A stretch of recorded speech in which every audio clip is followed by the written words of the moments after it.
Alors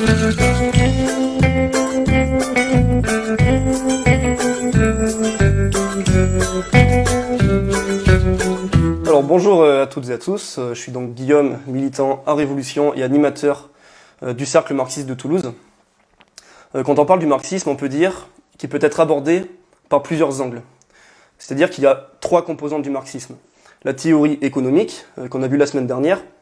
Pour ceux qui ne l'auraient pas vu, vous avez la vidéo qui est disponible sur la page Facebook du Cercle marxiste de Toulouse. Ensuite, il y a le matérialisme dialectique, qui est la méthode philosophique du marxisme. Il y a également, on a déjà fait un exposé national vendredi dernier, vous avez la vidéo disponible sur la page de Révolution. Et enfin, donc, comme l'a dit Ruben, il y a le matérialisme historique, qui est la théorie de l'histoire de Marx. Et on ne peut pas comprendre ces parties de façon isolée. Il ne faut pas les comprendre de façon isolée et séparée. En fait, ces trois parties constitutives, elles forment un tout. Et ce tout offre une grille d'analyse permettant d'appréhender la réalité. Une méthode de compréhension du monde, en quelque sorte. Quand on parle de la conception marxiste de l'histoire, on essaie de répondre à la question, plus précisément, qu'est-ce qui fait l'histoire? Et pas l'histoire en tant que concept flou, détaché du réel, mais bel et bien l'évolution réelle des sociétés humaines. Pour certains historiens passés, mais encore pas mal d'historiens actuels d'ailleurs, l'histoire est vue comme étant une suite d'événements sans lien, la somme chaotique de l'action des hommes en quelque sorte, une succession de hasards. Il n'y aurait pas de loi, il n'y aurait pas de logique. Et l'apport réel que Marx amène avec son matérialisme historique, avec sa théorie de l'histoire, c'est une approche scientifique de l'histoire.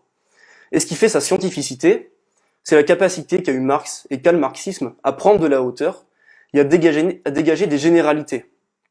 C'est-à-dire, comme toute science, à découvrir des lois, à découvrir des tendances fondamentales qui régissent un processus, ici le processus historique. Alors le marxisme n'a pas pour but la seule interprétation du monde, c'est très important. Mais il a pour but premier sa transformation consciente. D'où la célèbre phrase de Marx, « Les philosophes n'ont fait qu'interpréter le monde de différentes manières, ce qui importe, c'est de le transformer ». Et c'est pour ça que le marxisme donne une importance cruciale à l'histoire. Parce que pour transformer l'histoire, on doit savoir ce qui en régit le processus. Ainsi, quelles sont les forces historiques à mettre en mouvement pour pouvoir réaliser cette transformation. Dans un premier temps, je vais décrire brièvement les diverses conceptions de l'histoire qui se sont succédées dans l'esprit des hommes, afin de comprendre la différence qu'elles ont avec l'approche marxiste. Il y a trois grandes conceptions de l'histoire qui se sont succédées. La première, c'est la conception dite théologique de l'histoire. Cette conception existe depuis les premières sociétés humaines, a traversé l'Antiquité et le Moyen-Âge comme étant une pensée dominante, puisque elle dit que c'est Dieu, ou les dieux, ou tout autre être surnaturel qui détermine tout, qui a tout créé, qui est à l'origine de l'histoire, et que cette histoire-là, eh bien, c'est un destin prédéterminé allant vers une fin. Voilà, ça c'est la première conception, c'est une conception religieuse en fait de l'histoire. Ensuite, il va y avoir un tournant à la remise en cause de Dieu et de l'Église, en France par exemple au XVIIIe siècle, durant le siècle des Lumières. Et on en arrive à la deuxième conception, qui est la conception idéaliste de l'histoire. Cette conception dit que ce sont les idées, la raison, les opinions qui font l'histoire. Que les changements historiques sont induits par la volonté des grands hommes, mais également par le changement des mœurs dans la société. Pour illustrer, on va prendre Voltaire, qui dans son essai « La philosophie historique » analyse les causes de la chute de l'Empire romain. Alors pourquoi les barbares ont pu détruire Rome pour Voltaire? Eh bien parce qu'à un moment donné de son histoire, il y a eu plus de moines que de soldats à Rome. Pourquoi est-ce qu'il y a eu plus de moines que de soldats? Parce qu'il y a eu un changement dans les mœurs. En fait, pour Voltaire, la cause principale de la chute de l'Empire romain, c'est le triomphe du christianisme. Et pourquoi, selon Voltaire, le christianisme a triomphé à Rome? Eh bien, conformément à la seule volonté de l'empereur Constantin. Alors, est-ce que la seule volonté d'une seule personne pouvait assurer le triomphe entier d'une religion dans tout l'Empire romain? On peut en douter. Mais en fait, Voltaire, lui, il en était persuadé, et c'était pas le seul. En fait, tous les philosophes et historiens et penseurs de son temps en étaient persuadés également.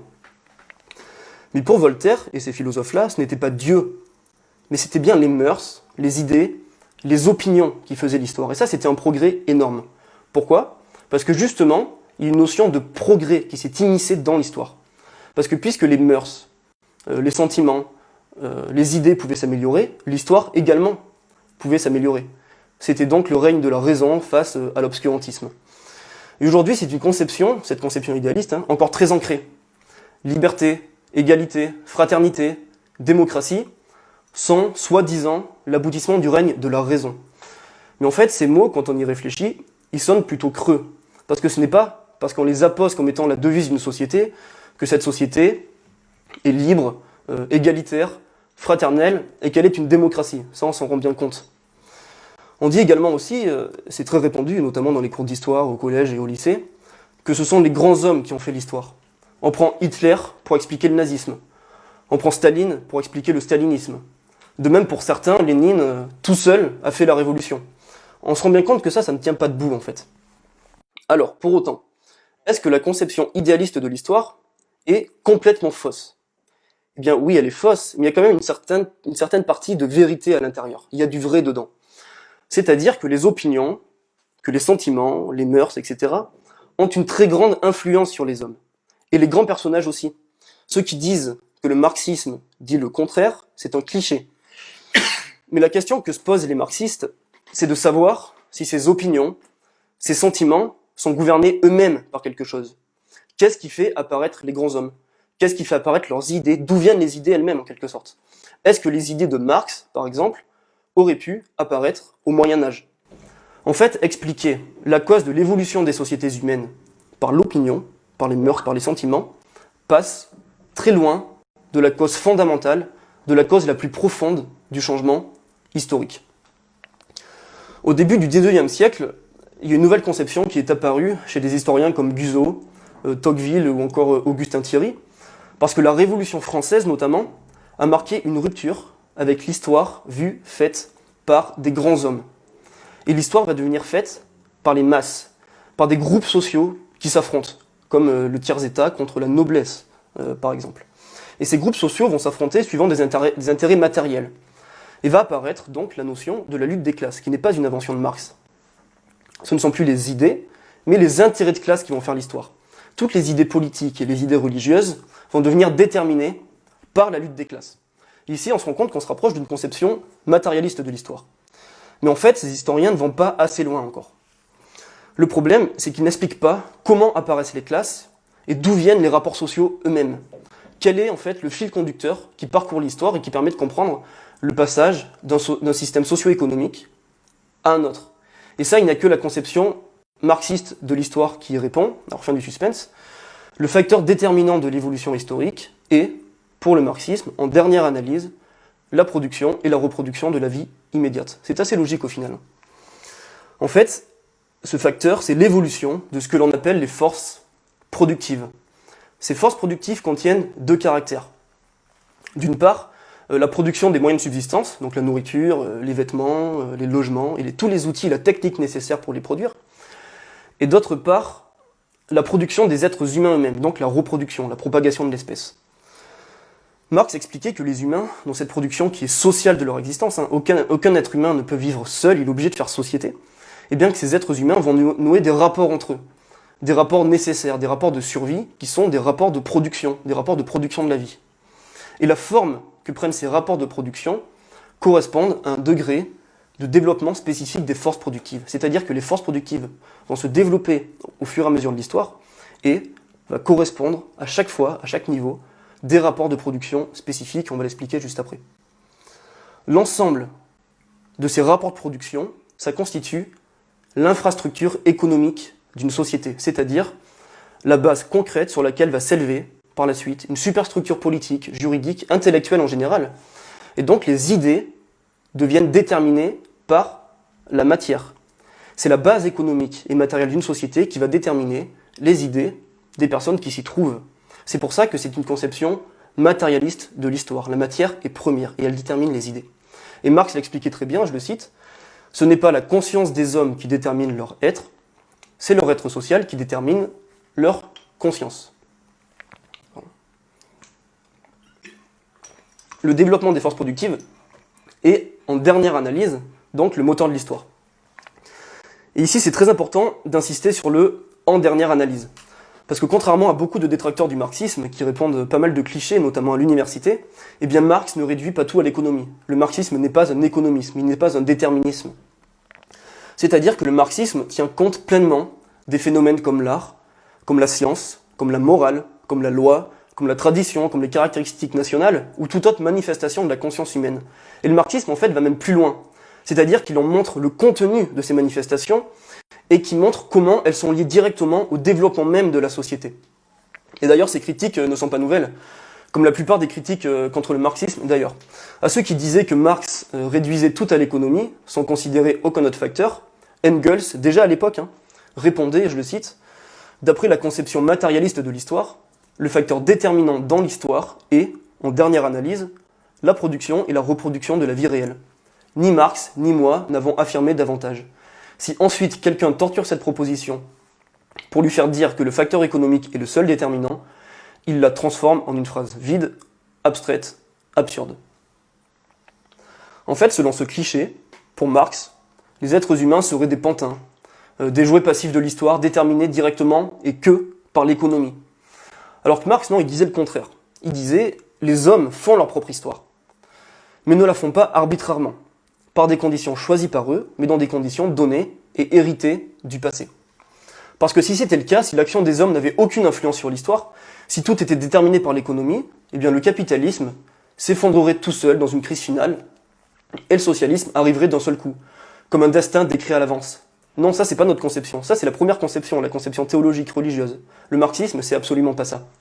Alors on reviendra sur l'importance de l'action subjective des êtres humains pour le passage au socialisme plus tard dans l'exposé, mais pour l'instant on va illustrer cette conception marxiste de l'histoire en montrant comment le marxisme appréhende l'histoire à travers la présentation de grandes périodes historiques, et en montrant justement comment l'évolution des forces productives détermine le changement de système socio-économique, le changement de mode de production.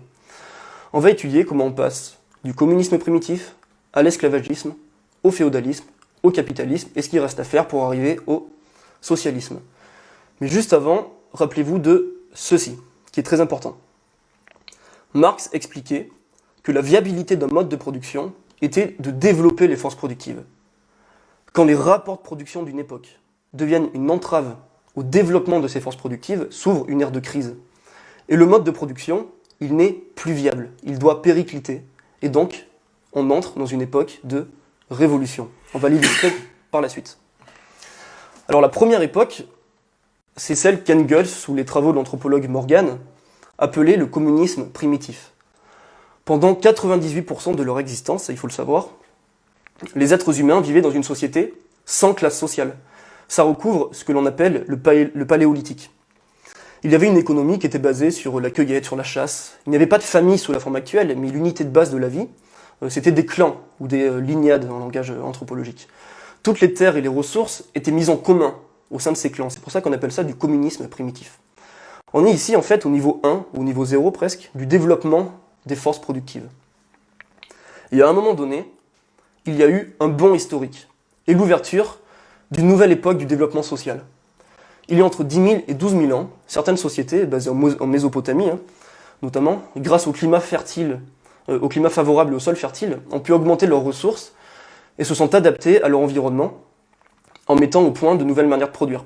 Et c'est donc la naissance de l'agriculture, de l'élevage et donc de la sédentarisation. Le passage à ce que l'on appelle le néolithique, qui fut une réelle révolution. Et avec l'émergence de cette nouvelle forme de production, qui constituait en fait un niveau supérieur des forces productives, la vie nomade, faite de chasse et de cueillette, qui dominait depuis plus de 2,5 millions d'années pour le genre humain, pour le genre homo, s'est rapidement détériorée. Et on entre dans une nouvelle étape de l'humanité, qui est pour beaucoup d'historiens et d'anthropologues les débuts en fait, de ce que l'on appelle la civilisation. Pourquoi ? Parce que l'agriculture et l'élevage ont créé un surplus, un excédent de production. Et cet excédent de production, il a permis notamment de soutenir la croissance urbaine et la création des premières villes comme Jéricho, environ il y a 7000 ans avant Jésus-Christ à peu près. Et cette étape correspond à la naissance de ce que l'on appelle la société de classe. Pourquoi ? Parce que le surplus de production qui est apparu grâce à l'élevage et à l'agriculture a été accaparé par une certaine classe d'hommes qui va devenir la classe des exploiteurs, et une autre classe qui, elle, n'a rien, va devenir la classe des exploités. Et ainsi, de nouveaux rapports de production vont apparaître, que l'on appelle l'esclavage. On en arrive au deuxième système socio-économique, qui est le système esclavagiste. Alors on ne doit pas, en tant que marxiste, juger l'histoire d'un point de vue moral. Pour nous, il n'y a pas de morale suprahistorique, mais seulement des morales précises qui correspondent à un type d'organisation de la société et à des intérêts de classe particuliers. Parce que les civilisations d'Égypte, de Mésopotamie, des bords de l'Indus, de la Perse, de la Grèce et de la Rome antique ont marqué une incroyable accélération de l'histoire. En d'autres termes, l'esclavage et la naissance de la société de classe a provoqué un essor massif des forces productives. Donc oui, à cette époque, on peut dire que l'esclavage a été un progrès. Pourquoi ? Parce qu'il a libéré une faible proportion de la population qui n'avait plus besoin de travailler en fait pour assurer sa subsistance et donc qui pouvait se mettre à penser. Aristote le formulait très bien. L'homme ne commence à philosopher que lorsque ses moyens de subsistance sont assurés. En Grèce, en Rome, en Égypte antique, il y a eu les premières grandes créations artistiques, scientifiques, mathématiques, techniques, grâce à l'esclavage. Notre culture, notre littérature, notre architecture, notre médecine et dans bien des cas notre langue prennent partie dans cette atrocité qu'était l'esclavage. Mais oui, le système esclavagiste, c'est aussi le début de l'exploitation de l'homme par l'homme de la manière la plus féroce, de la manière la plus brutale qui soit, et également l'apparition des inégalités. À ce moment-là, l'histoire devient l'histoire de la lutte des classes, première phrase du manifeste du Parti communiste, écrit par Marx et Engels en 1848. Alors par la suite, le système esclavagiste va se développer, et l'Empire romain va devenir relativement hégémonique, mais il va entrer lui aussi dans une ère de crise, et donc de révolte. Il va y avoir des révoltes d'esclaves. Marx et Engels expliquaient que la lutte des classes se termine soit par la victoire d'une des classes, soit par la ruine commune des classes antagonistes. Et à Rome, ça a été la seconde option. En fait, Rome s'est effondrée sur environ 400 ans. Pourquoi ? Parce que l'économie esclavagiste ne développait plus assez les forces productives. Les capacités de défense de Rome et la population de Rome ne pouvaient plus être suffisamment entretenues. Et les barbares, par leurs grandes invasions, ont mis fin à ce système qui était déjà pourrissant. L'histoire pour le marxisme n'est absolument pas une ligne droite, comme ça, qui va vers le progrès, mais peut à tout moment régresser. Connaît des révolutions, des régressions, des circonvolutions. Et ça, c'est ce qui s'est passé par la suite. C'est-à-dire que le développement des forces productives a été interrompu. Les villes ont été détruites et même abandonnées. Et cet abandon des villes et la migration vers les campagnes, donc, ont formé les bases de ce que l'on a appelé le féodalisme. C'est-à-dire que les gens migraient vers les campagnes et cherchaient protection chez des seigneurs qui allaient devenir des seigneurs féodaux. Et donc le rapport de production du nouveau système, qui est le féodalisme, allait être le servage. Les serfs sont inféodés à leurs seigneurs. Donc troisième système socio-économique, le féodalisme. On en est ici à peu près au 5e siècle après Jésus-Christ. Et pendant presque un millénaire, il n'y a pas eu d'invention notable à part la roue hydraulique et le moulin à vent. En d'autres termes, on a assisté à une éclicse culturelle totale. Il n'y a pas eu de réel progrès. La pensée humaine, l'art, la science, la culture en général étaient réduits au niveau les plus primitifs, c'est-à-dire ils faisaient que reproduire des figures théologiques, des portraits religieux. Et ça, c'était justement la conséquence de l'effondrement des forces productives dont la culture dépend en dernier ressort, comme on l'a expliqué tout à l'heure. Donc les forces productives se sont effondrées et ont stagné pendant environ 1000 ans. Beaucoup d'historiens appellent cette période l'âge des ténèbres. Mais vers le XIVe et le XVe siècle, la pensée et la culture ont commencé à refleurir au cours de la période que l'on appelait la Renaissance et qui porte bien son nom. Parce que durant cette période, l'histoire commençait à se débloquer, déterminée justement par un nouvel essor des forces productives. Les marchands, les artisans qui se développaient silencieusement depuis le Xe siècle commençaient à prendre de l'ampleur et allaient devenir en fait la bourgeoisie montante. De grandes voies de navigation ont commencé à voir le jour, concentrant l'activité commerciale dans des villes portuaires notamment, et allaient développer l'économie de ces villes, en Hollande, dans les Flandres, en Italie du Nord. Et ce nouvel essor des forces productives a amené un renouveau de l'art, un renouveau de la culture. L'art et la science de l'Antiquité ont été redécouverts. Et ici vont naître de grands artistes, de grands philosophes et scientifiques. Léonard de Vinci, Michel-Ange, Botticelli, Pétrarque, Bacon, Copernic. En fait, un florilège de ceux qui ont touché les sommets de l'art et de la pensée humaine, à cette époque, ont vu le jour. Alors rappelez-vous ce que j'ai dit tout à l'heure. Quand les rapports de production deviennent une entrave pour les forces productives, s'ouvre une ère de révolution. Parce qu'à un certain stade de son développement, la bourgeoisie et ses nouveaux rapports de production, qui émergeaient au sein même du féodalisme, ont été entravés par les rapports de production féodaux justement. Sous l'époque féodale, les bourgeois devaient payer des taxes à la noblesse. Il n'y avait pas de monnaie unique également. Il n'y avait pas de marché national pour qu'elle puisse écouler ses marchandises de la manière la plus aisée. Il y avait une nécessité pour la bourgeoisie de renverser ces rapports de production féodaux afin de libérer les forces productives. Et c'est pour cela que la bourgeoisie représentait le progrès à cette époque. En ce sens que sa domination, ce qui allait être le capitalisme, permettait en fait une croissance des forces productives. Et en effet, la bourgeoisie a mené ses propres révolutions contre l'ancien ordre féodal et s'est érigée en classe dirigeante et a assuré par la suite sa domination, donc quatrième système socio-économique, le capitalisme. Le plus bel exemple de ces révolutions bourgeoises, c'est la Révolution française, la grande Révolution française de 1789 à 1794. Pour comprendre la Révolution française, comme toute révolution d'ailleurs, il faut prendre un point de vue de classe. Les différents partis, tendances et personnages qui entrent en scène à des rythmes déroutants ne sont que l'expression de la lutte des différentes classes qui sont arrivées au cours de cette période. Alors les différents partis et clubs, c'est les Feuillants, les Girondins, les Jacobins, le club des Cordeliers. Les personnages, c'est Vergniaud, Brissot, Danton, Marat, Robespierre. Il y en a eu beaucoup. Mais en fait, tous ces personnages et ces tendances sont entrés en scène suivant une loi qui est commune à toutes les révolutions jusqu'à aujourd'hui. C'est que les tendances les plus radicales remplacent les tendances les plus modérées, et ce jusqu'à ce que la dynamique de la révolution s'essouffle, et que le film se déroule à l'envers, ici jusqu'au règne de Napoléon. Parce que pendant la Révolution française, les fractions les plus radicales avaient déjà eu en fait des idées qui se rapprochaient du communisme, en ce sens qu'elles voulaient lutter pour tous les opprimés.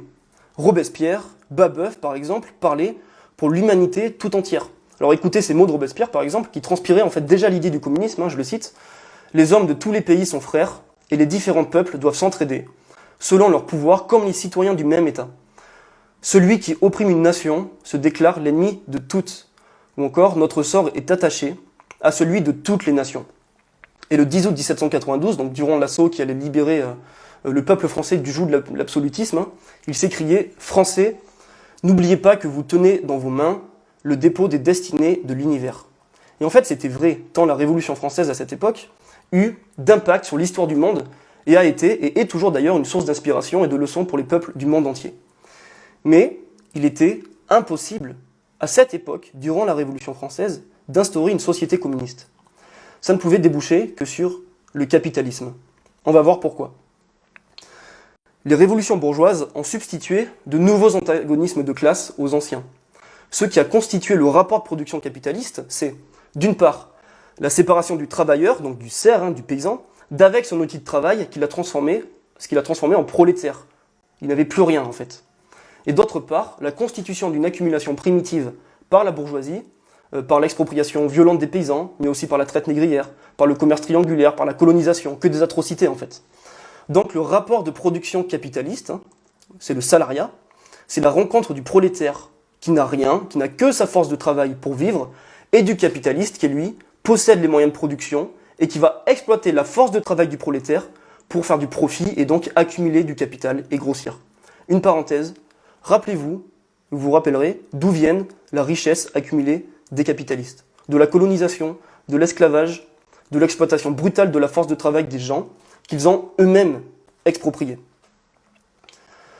Marx, dans le manifeste du Parti communiste, va exposer les lois du développement du capitalisme, mais également les prémices nécessaires à son renversement. Et la possibilité pour Marx de mettre au point le marxisme était déterminée aussi par les conditions objectives de son époque, par l'histoire elle-même. En fait, il y avait, à l'instar des révolutionnaires français les plus à gauche, des individus qui avaient déjà pensé le communisme, ils avaient déjà pensé le socialisme. On les appelait les socialistes utopiques. C'est Owen, Fourier, Saint-Simon. Mais en fait, ces individus ne pouvaient pas proposer une méthode révolutionnaire et scientifique pour renverser le capitalisme. En fait, ça ne restait qu'une critique abstraite du capitalisme et le rêve d'une nouvelle société. Marx a pu mettre au point sa méthode lorsque les rapports de classe sont apparus clairement sous le capitalisme et que la seule classe, que la seule force sociale pouvant renverser le capitalisme a commencé à se mettre en mouvement, c'est-à-dire pendant les premières révoltes ouvrières à partir des années 1830. Les prémices nécessaires au renversement du capitalisme sont la concentration croissante du capital, l'essor inédit de la science, de la technologie, de l'industrie, et le développement d'une classe sans propriété qui devient internationale, que l'on appelle donc le salariat. Et ces prémices sont développées par le capitalisme lui-même. C'est le capitalisme qui produit ses propres fossoyeurs, comme disait Marx. Alors rappelez-vous encore une fois, Marx expliquait que la viabilité d'un mode de production était de développer les forces productives. Quand les rapports de production deviennent un obstacle au développement des forces productives, s'ouvre une ère de crise, une ère de révolution. Et le mode de production n'est plus viable, il doit péricliter. Et en fait, c'est ce qui se passe actuellement. Les forces productives de l'humanité stagnent, elles sont bloquées. Regardez la profondeur de la crise à laquelle on assiste aujourd'hui, c'en est le reflet. Et même des contradictions extrêmement visibles représentent cet état de fait. Aujourd'hui, on produit de quoi nourrir 2 fois la planète, 2 fois l'humanité, mais des millions de personnes meurent de faim chaque année. Il existe toute la science et la technique nécessaires pour éliminer la misère, mais les capitalistes l'utilisent pour l'accroître par les guerres, par la spéculation. Et ça, c'est parce que les forces productives sont bloquées par le capitalisme, par la bourgeoisie. Et elles sont bloquées, plus spécifiquement, par 2 obstacles qui représentent des contradictions. Et toutes ces contradictions visibles dont je viens de parler, en fait, en découlent directement. Le premier obstacle, c'est l'État-nation, qui entre en contradiction avec l'internationalisation de la production. En fait, il y a des États-nations qui sont concurrents et qui luttent pour l'intérêt de leur propre bourgeoisie. Regardez la concurrence, par exemple, qu'il a existé entre les différents pays sur la gestion de la crise du coronavirus, sur la gestion des masques, par exemple. En fait, chaque État-nation lutte pour les profits de sa propre bourgeoisie. Le deuxième obstacle, c'est la propriété privée des moyens de production, c'est-à-dire l'appropriation individuelle des fruits du travail qui entre en contradiction avec la production qui, elle, est sociale. On en revient au rapport bourgeoisie-salariat, la bourgeoisie qui s'approprie les fruits du travail que le salariat, lui, produit socialement. Alors ces contradictions provoquent des guerres impérialistes continuelles, des crises économiques, des instabilités politiques et sociales perpétuelles. Les crises économiques provoquent des politiques d'austérité drastiques qui étranglent les peuples. Les guerres impérialistes provoquent le pillage, la mort en Afrique, au Moyen-Orient. Et la course au profit, de manière plus générale même, ruine l'écosystème et met en danger l'existence même de l'humanité avec le réchauffement climatique. Et en fait, toutes ces horreurs-là sont faites au nom de ce que l'on appelle l'accumulation du capital, qui est une tendance naturelle du capitalisme, c'est-à-dire pour le profit même de la bourgeoisie. En fait, une bourgeoisie qui n'a qu'un seul mot d'ordre, après moi, le déluge. Et elle ne dit que ça dans ses décisions. La seule sortie de cette horreur sans fin qu'est le capitalisme, c'est le salariat, c'est-à-dire la classe ouvrière qui représente 90% de la population active aujourd'hui, qui s'est grandement développée depuis les débuts du capitalisme. Parce que cette classe, de par la position qu'elle occupe dans le processus de production, a la puissance et l'intérêt d'exproprier la bourgeoisie. Le salariat doit s'approprier, par une grande vague populaire, les moyens de production d'une société, ce qui permet à la société de vivre. Les banques, la grande distribution, les transports, les logements, et essayer de les gérer démocratiquement. Il faut faire entrer la démocratie dans la production et que les travailleurs eux-mêmes fassent vivre cette démocratie, et ce jusqu'au plus haut niveau, c'est-à-dire au niveau international. C'est ça une société socialiste. Et ainsi, les 2 obstacles aux forces productives seraient levés. Et donc, il y aurait un nouvel essor des forces productives, le plus grand d'ailleurs de l'histoire de l'humanité. En planifiant démocratiquement ces forces productives, il serait possible de répondre aux besoins de tous, mais le faire de manière rationnelle. On pourrait éliminer la famine et la misère, mais de manière rationnelle, c'est-à-dire en faisant décroître les secteurs qui polluent et qui menacent l'écosystème, et même en concentrant toute la recherche scientifique mondiale sur de nouvelles sources d'énergie propre. Le temps de travail également pourrait être réduit considérablement, parce qu'on pourrait le partager entre nous, et on pourrait utiliser le machinisme et la technologie pour remplacer progressivement le travail le plus laborieux de l'humanité. Cette société, le socialisme, permettrait également à tout le monde d'avoir accès à l'art, d'avoir accès à la culture et à la gestion même de la société. On connaîtrait ainsi l'essor culturel et artistique le plus incroyable de toute l'humanité. Il n'y a qu'à voir ce que des classes minoritaires ont pu produire en culture, en art, en philosophie, en sciences, durant l'esclavage et durant les débuts du capitalisme, pour essayer, juste essayer, d'imaginer ce qu'il se passerait dans ces domaines-là si la totalité de l'humanité se trouvait débarrassée de ces chaînes. Mais il y a une particularité à cette révolution. À la différence de la bourgeoisie à l'époque de sa propre révolution, le salariat, lui, n'a pas de propriété. Il n'a pas d'accumulation de richesses progressive qui lui donne la puissance nécessaire pour exproprier la classe dirigeante et se hisser à sa place. Dans la révolution socialiste, il y a un rôle spécifique à accorder à la pensée, c'est-à-dire au programme. Ça doit être, et ça ne peut être, qu'une révolution consciente. Si le salariat pouvait arriver au pouvoir de manière déterminée par l'économie, à quoi bon le rôle des idées? À quoi bon le rôle du programme? À quoi bon le rôle du marxisme? À quoi bon le rôle de cette réunion? Ça ne servirait à rien, on n'aurait qu'à attendre. Les conditions objectives sont mûres, elles sont même pourrissantes pour la révolution socialiste. C'est-à-dire que le capitalisme a déjà développé tous les prémices nécessaires à son renversement et ne développe plus du tout les forces productives. Il est devenu une entrave au progrès de l'humanité. Mais cet état de fait, il peut perdurer. Il peut même se dégrader. Parce que les conditions objectives, seules, ne suffisent pas. La classe ouvrière, comme je l'ai dit, n'a pas de propriété. Elle n'a que sa puissance organisée. Mais elle n'est pas homogène, la classe ouvrière. Elle n'entre pas en même temps, au beau matin, comme ça, de manière synchronisée, en lutte contre le capitalisme d'elle-même. Ça, c'est pas possible, c'est un fantasme. C'est pour cela qu'on a besoin de ce que l'on appelle le facteur subjectif, en plus de ces conditions objectives. Ce facteur subjectif, c'est une organisation révolutionnaire, une direction révolutionnaire, une internationale révolutionnaire. Et toute l'histoire moderne en prouve la nécessité de cette internationale. Sans cette internationale, on ne pourra pas rompre avec le pouvoir de la bourgeoisie. C'est impossible. Et les capitalistes plongeront le monde dans la barbarie, une barbarie qui est déjà présente en Afrique et au Moyen-Orient, et détruiront tout simplement l'écosystème, simplement pour la course au profit. Mais avec cette internationale, on pourra transformer la société et la hisser à un niveau supérieur que l'on appelle le socialisme. Et cette internationale, en fait, elle existe, mais elle est encore trop petite. C'est la tendance marxiste internationale qui est aujourd'hui présente sur tous les continents. Et donc cette internationale, il faut la construire, il faut la faire croître. Alors n'hésitez pas à prendre contact avec nous, à venir discuter avec nous de théorie marxiste, et plus que tout, rejoignez-nous dans ce combat. Merci.